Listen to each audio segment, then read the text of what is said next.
দর্শক, আপনি কি কখনো ভেবেছেন কি কোরআনের প্রথম সূরাকেই কেন আল ফাতিহা বলা হয়? কেন আল্লাহ নিজের কালামের শুরু সূরা ফাতিহা দিয়ে শুরু করেছেন? এটা কোনো সাধারণ সূরা নয়, এটা আল্লাহ আর বান্দার মাঝখানে প্রথম কালিমা।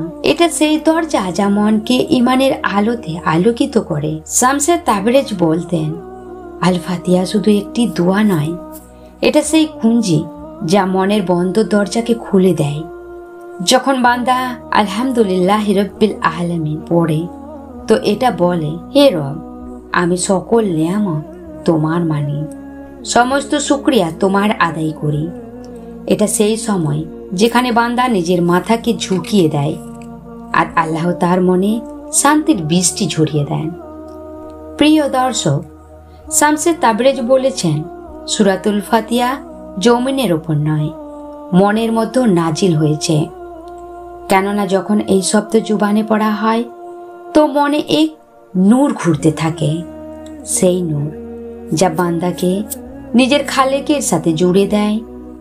যখন রহমানুর রহিম পড়া হয়, তো মনের ভেতর ভালোবাসার দরিয়া বইতে লাগে। এটা সেই দুটি সিফাত যা আমাদের শেখায় কি আল্লাহর রহমত সমস্ত কিছুর উপর হয় আর তিনার ভালোবাসা কখনো শেষ হয় না। শামস বলেন, যে আল ফাতিহাকে বুঝে নেবে সে সমস্ত কায়নাতের রাজকে বুঝে নেবে। কেননা এই সূরা মানুষকে মনে করায় কি কোনো জিনিস নিজের ক্ষমতায় নয়, বরং সবকিছু আল্লাহর হুকুমে হয়।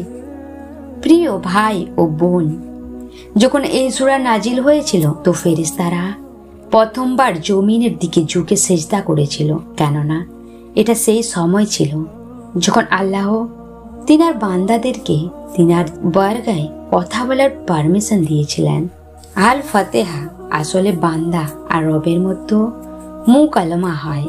যখন বান্দা বলে ইয়াকা না'বুদু ওয়া ইয়াকা নাস্তাঈন, তো রব জবাব দেন, আমার বান্দা, আমি তোমার সাথে রয়েছি।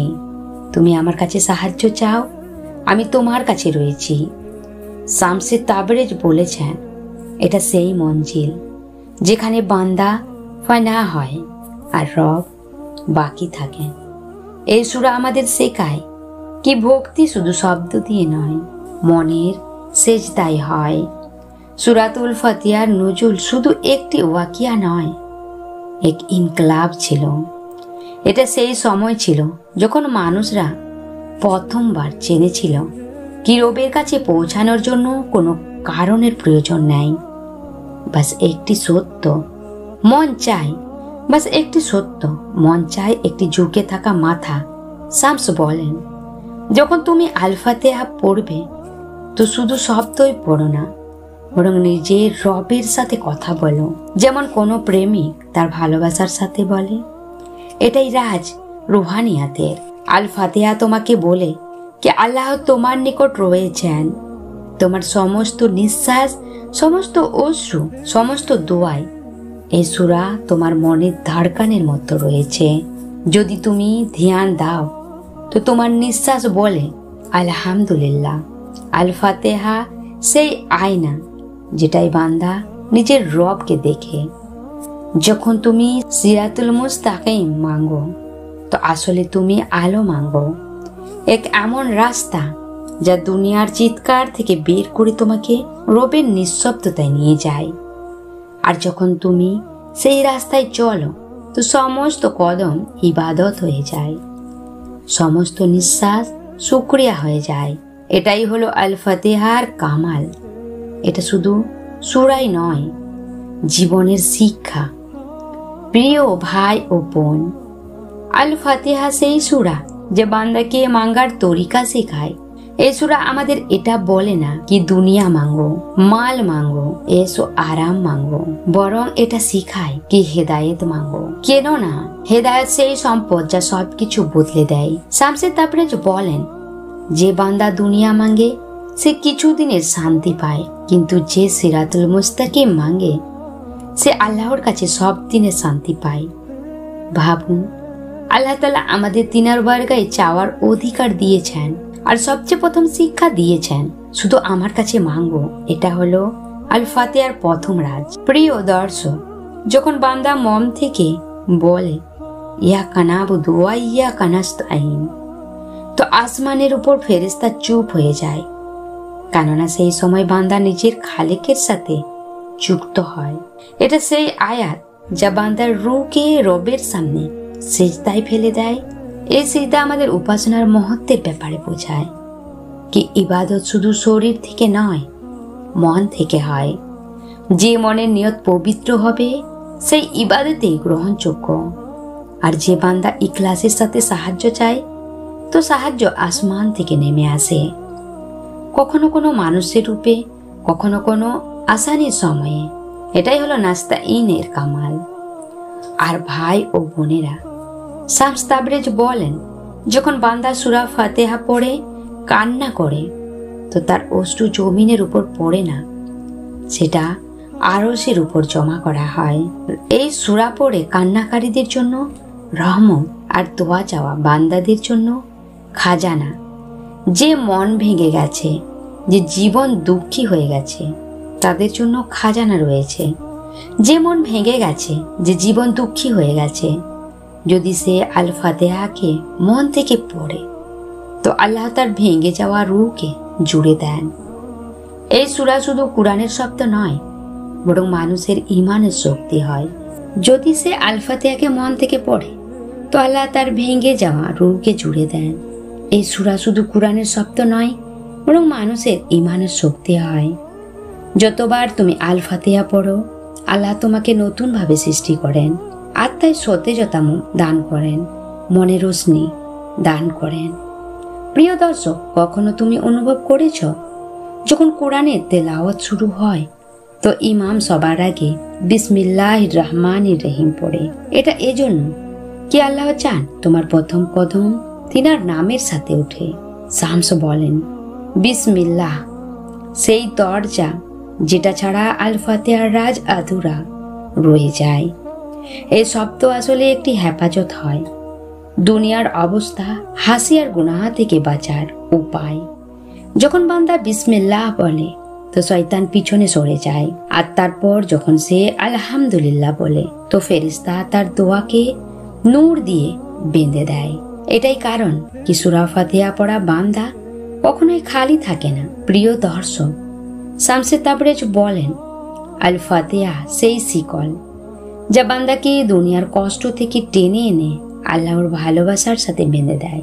এই সূরা তোমাকে খারাপ রাস্তা থেকে বাঁচার আর সোজা রাস্তার দিকে নিয়ে যায়। এটা সেই রাস্তা যা নবীগণ, শহীদগণ আর সালেহিনদের হয়। এই সূরা বলে, এ বান্দা, যদি তুমি আল্লাহর হয়ে যাও, তো পুরো দুনিয়া তোমার সাহায্যকারী হয়ে যাবে। কেননা যখন রব তোমার সাথে থাকে, তো কোনো ক্ষমতাই তোমার বিরুদ্ধে হতে পারে না। শামস বলেন, আল ফাতিহা পড়া রবের সাথে কথা বলা, আর তার সমস্ত আয়াতে একটি জবাব লুকিয়ে রয়েছে। এটাই হলো তার রুহানি শক্তি, যেটা মন থেকে পড়া যায় তো তকদির বদলে যায়। তাবরেজ বলেন, যে বান্দা আল ফাতিহার সকল আয়াতে থেমে মনোযোগ দেয়, তো আল্লাহ তার মনে তিনার রাজ খুলে দেন।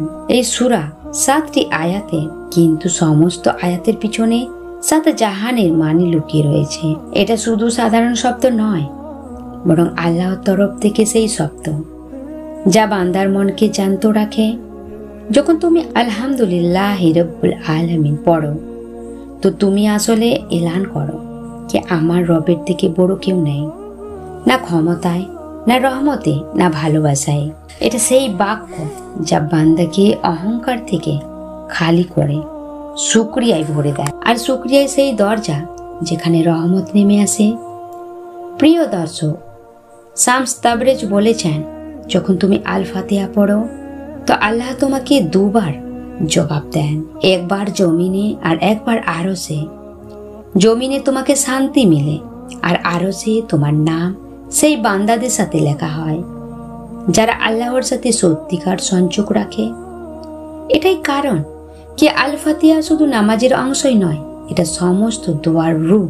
নবী করিম সাল্লাল্লাহু আলাইহি সাল্লাম বলেছেন, যে আল ফাতিহা পড়ে সে কোরআনের শুরু পড়ল।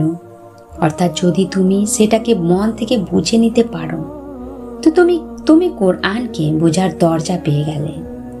প্রিয় ভাই ও বোনেরা, এই সূরা সেই দরজা যা সমস্ত দোয়াকে কবুলিয়তের পথ দেখায়। শামস তাবরিজ বলেন, যখন বান্দা আল ফাতিহা পড়ে তো তার জুবানে দোয়া থাকে আর মনে আল্লাহর ভালোবাসা নেমে আসে। এটাই কারণ কি অনেক মানুষ সূরা ফাতিহা পড়ে কান্না করে, কেননা তার ভেতর নূরের দরিয়া বইতে লাগে। এই সূরা তোমার রবের সাথে তোমার রূহ এর কথা দুনিয়ার আওয়াজের থেকে উপরে শোনা যায়। যখন তুমি মনোযোগ দিয়ে পড়বে তো তুমি অনুভব করবে কি তোমার ভিতর এক নতুন শান্তির জন্ম হয়ে গেছে, এক নতুন ইয়াকিন কি আমার রব আমার সাথে রয়েছেন। শামস তাবরিজ এক জায়গায় বলেন, আল ফাতিহার মধ্যে এক এমন চাবি লুকিয়ে রয়েছে যেটা মনের বন্ধ দরজা খুলে দেয়। তিনি বলেন, যখন বান্দা গুনাহ, কষ্ট বা অন্ধকারে ডুবে থাকেন তো আল ফাতিহা তার জন্য রোশনি হয়ে যায়। এই আয়াত ইহদিনা সিরাতাল মুস্তাকিম, আসলে এটা একটি ফরিয়াদ, ইয়া আল্লাহ আমাকে সেটা বানিয়ে দাও যেটা তুমি চাও। এটা সেই দোয়া যা বান্দাকে তার আসল পরিচয় পর্যন্ত নিয়ে যায়। আর শামস বলেন, বান্দা নিজের পরিচয় পেয়ে যায়, সে আল্লাহকে পেয়ে যায়। যে বান্দা নিজের পরিচয় পেয়ে যায় সে আল্লাহকে পেয়ে যায়। আর এটাই আল ফাতিহার সবচেয়ে বড় রাজ। এটাই বান্দাকে আল্লাহর সাথে মিলিয়ে দেয় আর ইবাদতকে ভালোবাসায় বদলে দেয়। প্রিয় দর্শক, যখন তুমি সকালে উঠে রাতে ঘুমানোর আগে বা কোনো পেরেশানির সময়ে শুধু আল ফাতিহা পড়ো তো মনে রাখবে তুমি নিজের রবের সাথে আলোচনা করছো। এটা সেই আলোচনা যা কখনোই রদ হয় না, কেননা এটা রবের নিজের শব্দ।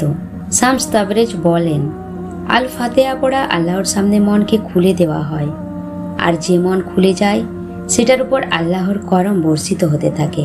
এই সূরা তোমাকে মজবুত বানিয়ে দেয়, তোমার রূহকে জাগিয়ে দেয় আর তোমাকে সেই ইয়াকিন দেয় যেখানে মানুষ তকদিরকে বদলাতে পারে। প্রিয় দর্শক, শামস তাবরিজ বলেন, আল ফাতিহা সেই মনে নাজিল হয় যেটা জ্যান্ত হয়, কিন্তু যে মন মুর্দা হয়ে যায় তার জন্য এই শব্দ শুধু আওয়াজ হয়, প্রভাব নয়। এই কথা বোঝার হয় আল্লাহর এই সূরা সেই সময় নাজিল হয় যখন মানুষ নিজের রূহ এর সম্পর্ককে দুনিয়ার খাতায় হারিয়ে দিয়েছিল।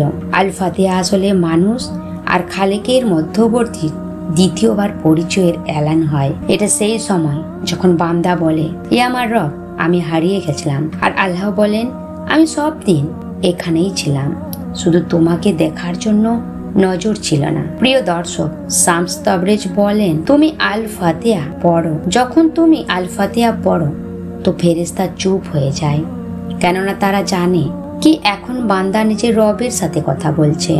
একটু কল্পনা করো, সময়ের জন্য পুরো কায়নাত চুপ থাকে আর তোমার জবান থেকে বের হওয়া শব্দ ইহদিনাস সিরাতাল মুস্তাকিম, অর্থাৎ এই রব আমাকে সোজা পথ দেখিয়ে দাও। এটা সেই দোয়া যে সকল মানুষের খেয়ালে রাখা হয়েছে, তাতে সে জানুক বা না জানুক।